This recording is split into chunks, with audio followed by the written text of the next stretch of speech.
Welcome to the High Profit Event Show. My name is Rudy Rodriguez, and on today's show, we have a very special guest, Brigitta from Germany, now living in Atlanta. Welcome to the show, man. Yeah, thank you, Rudy, for having me. Most definitely. Really excited to have you here and to connect with you and get to know more about you and your decades of experience in neuro-linguistic programming. Really remarkable to learn what you've done and how you apply it to events. A few bio points for our audience who are tuning in and wondering who you are. My understanding is that you have worked with pretty reputable organizations like T. Harv Eckerd, Peak Potentials for a number of years as a trainer. You've also purchased your own NLP business from your mentor a few years ago, and you run your own training center in Atlanta. And you are the person that trains the trainers. So people, speakers, coaches, trainers, they come to you to get certified in their field. So you are a master on the topic of NLP, and we're really excited to hear your topic today. Yeah, thank you. Thank you so much. And you're absolutely right. I pass on what I have learned. It is all about learn, do, teach. Wonderful. And we were talking in the green room for this episode about a situation that you experienced recently. You were at an event and you saw a person who was teaching on the subject that I think was scaling and exiting. And they were the former CEO of GE, clearly a successful individual. He knew his stuff. But what you noticed being a participant in the audience is that people weren't really being left with like the value that they were looking for. They weren't engaged with the speaker. They were missing something. Even though this person clearly was successfully knew the content, they didn't have the rapport. And so I'm curious to hear from your perspective, and maybe we can jump right in. How do you build rapport with an audience using NLP? Yeah. How do you build rapport? And first of all, what is rapport? You often hear rapport is when you find commonality. I say rapport is when the other person feels valued, heard, and understood. And when you are doing that one-to-one, that can already be um, a challenge. Now, when you're in front of the room as a trainer, a keynote speaker, an educator, presenter, and those are all different things. But if you're any of that, then it would be beneficial that you first have your rapport strategies down one-to-one so you can then multiply them from one to many. And in the room that I was in, it was a beautiful room. It was a very successful crowd. And the presenter himself, the trainer, did a great job presenting the material. It was very content rich. And clearly he knew what he was talking about. But if you are not creating as an event trainer, as an event organizer, as someone that is putting on an event, when you are not creating the space, and I like to call it the safe space, not because it's safe due to fire marshal or energy or whatever, but it is a container that you are creating where you're holding your participants, then the content that you are bringing, the content rich information, the knowledge that someone actually gave you money to come in and learn from you is going to go out all of the cracks in the container. So I like when I teach, I like to tell my clients that the context, the container is so much more important than the content. And the content is very important. But imagine I'm holding a paper cup. And imagine I'm holding a paper cup in my left hand. And imagine I'm holding a tiny little thin screwdriver in my right hand. And I would take that screwdriver and I would put holes into my paper cup on all different areas of the cup. And then imagine I am pouring water into this paper cup. Well, what's going to happen is that water, no matter how good and nourishing it is, it's going to go out all of the holes that I poked because my container is broken. So the law that I'm teaching here is context is more important than content. And I'm not saying that you should just create a great container, a great space to not bring any content. That's not what not what I'm saying. What I'm saying is you got to be able to build rapport. You got to be able to pick people up in the room where they're at. And sometimes I have been into training rooms and speaking rooms in a big event where the speaker would just come on stage or in front of the room and just starts talking, just starts hitting all of his or her bullet points of what they want to talk about, but they never made an effort of checking in with the audience. Hey, how are you guys doing? Where are you from? How many of you? How many of you is like the secret sauce of building rapport? And when you start paying attention to how, Harbecker is one of the great mentors that I've learned from many, many decades ago. Tony Robbins, a lot of great speakers use the how many of you method. And you can say how many of you or who of you, however you're wording it.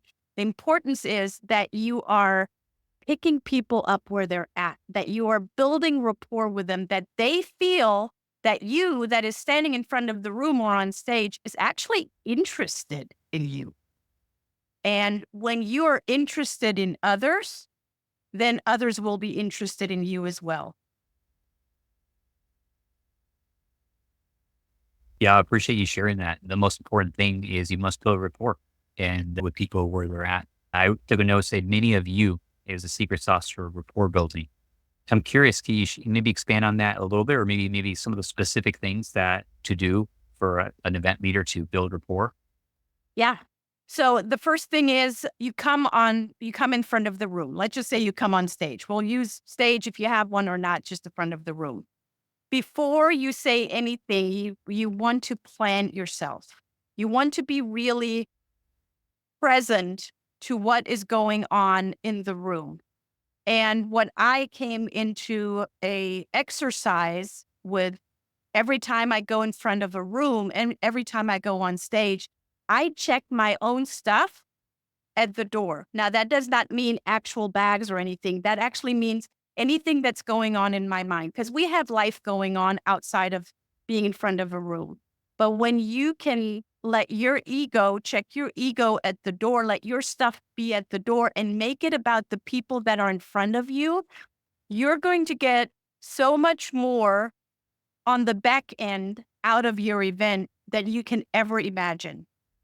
People that take themselves too serious or that think they're all that and they have all of this great information, but lose or not even make the effort of building rapport with the people that are in the room, they're going to hurt down the road, because the people that are in the room, they already paid. That's great. They're already paid to be in the room.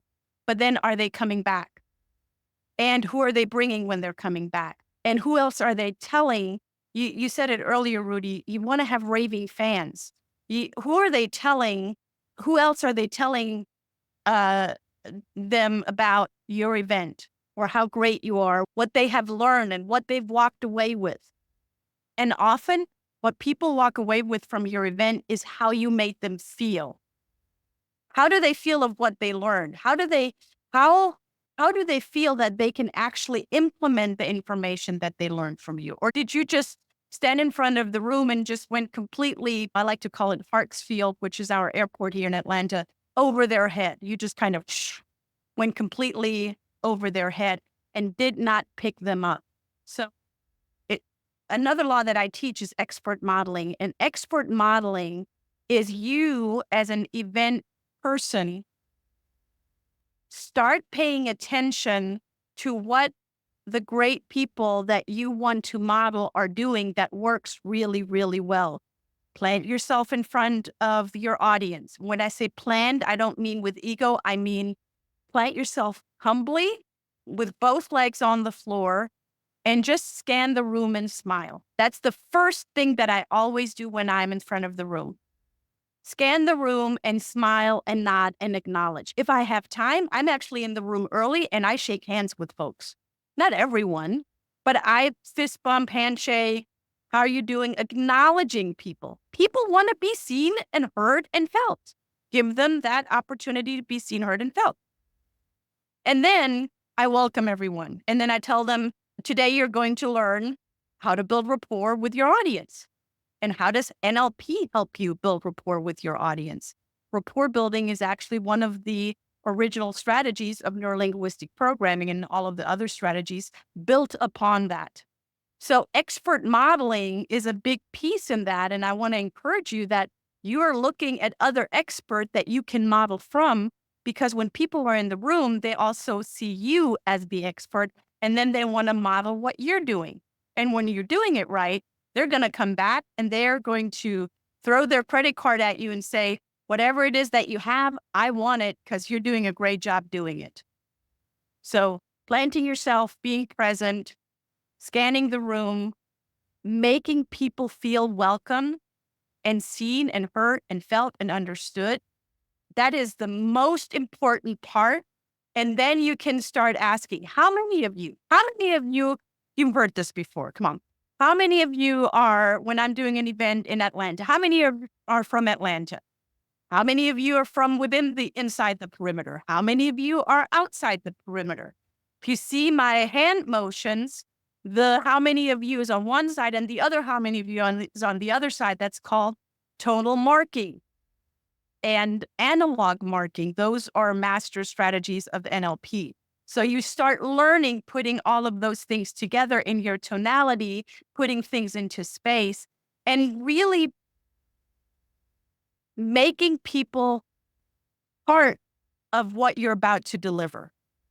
And now they're engaged. Now they're maybe leaning forward. Sometimes when I see people are getting too comfortable in their chair, I say, I have a secret for you. Lean in. And then everyone leans in. So I'm modeling my body language to them to lean in. It's all about expert modeling.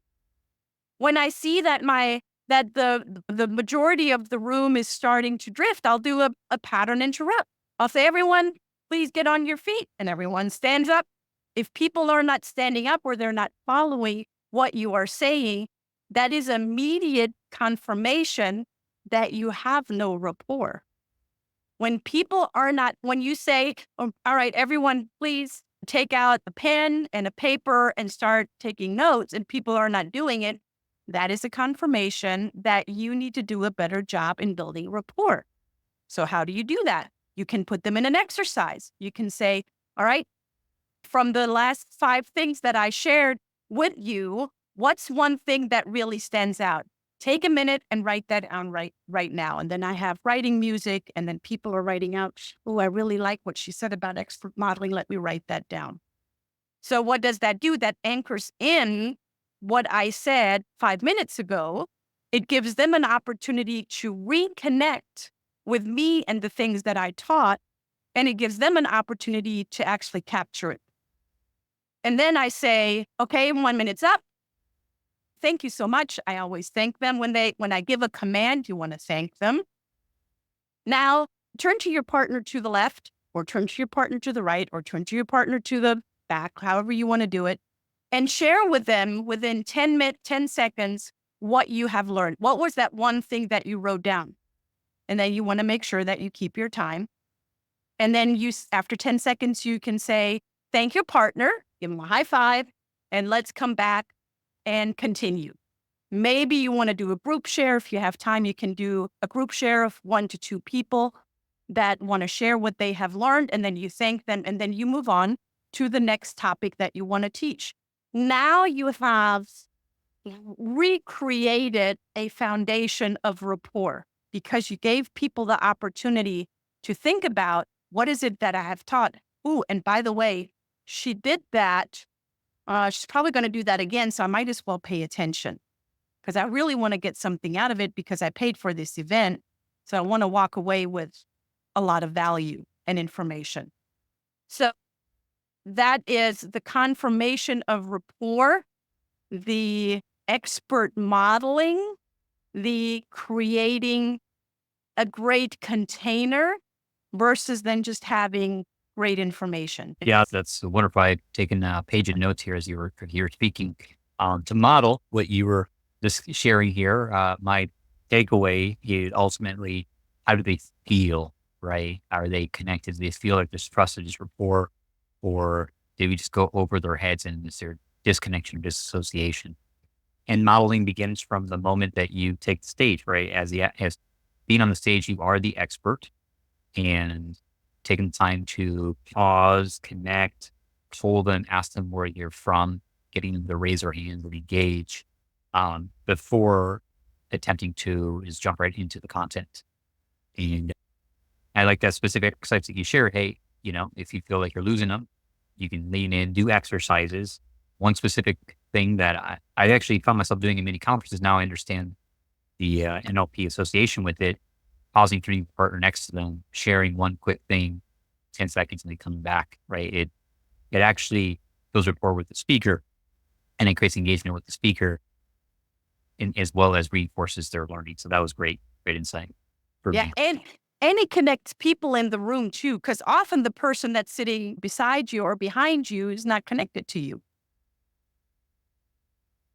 Right. So now we're creating rapport within the group, which ultimately increases the rapport of the entire event or the entire experience.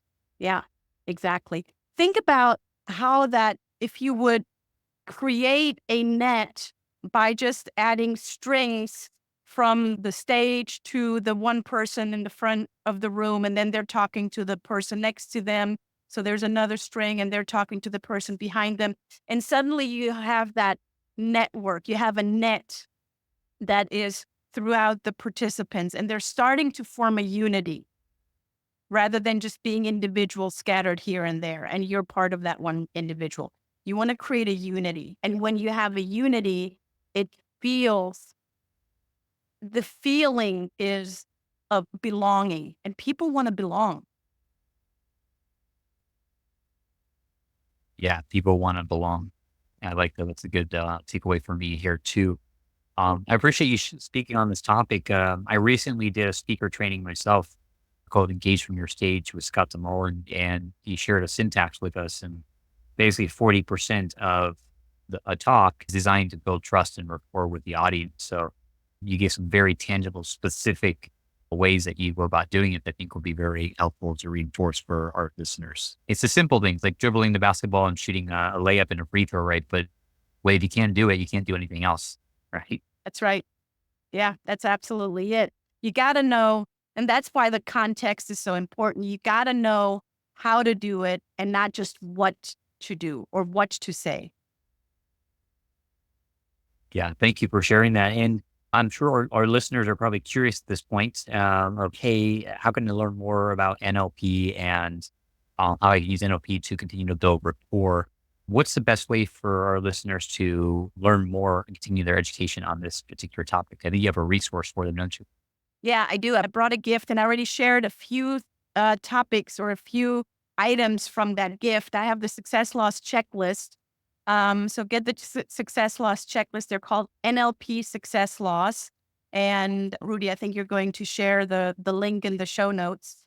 So I shared some of those laws already with you. There's a whole list for you to check off or to check in. If something's not working, just go back to that list. And I first and foremost developed that list for me many years ago. And I now share it with you so you can go back and check in, use it, be reminded of this talk, and then have many more of these laws for you to use and implement. Yeah, and when people have a question, it's very simple. Just centerofnlp.com is where they can find more information. Perfect. I made a note of that at centerbnlp.com. We'll be sure to include that in the show notes as well. Thank you so much for this great interview. And before we go and wrap up here, do you have any final comments or closing thoughts for our audience? Yes. If you are not getting the results that you desire, it has nothing to do with anything more than the communication that you have. That's another one of the laws. So you want to check in, is your desire to have a specific result, a great event, a incredible revenue stream. Are you getting that? And if you're not getting that yet, check in with your communication, with your own communication inwards and with the communication outwards to your team, to your staff, and most importantly, to your participants, to the clients that you're working with. And then fine tune that. And NLP helps with that.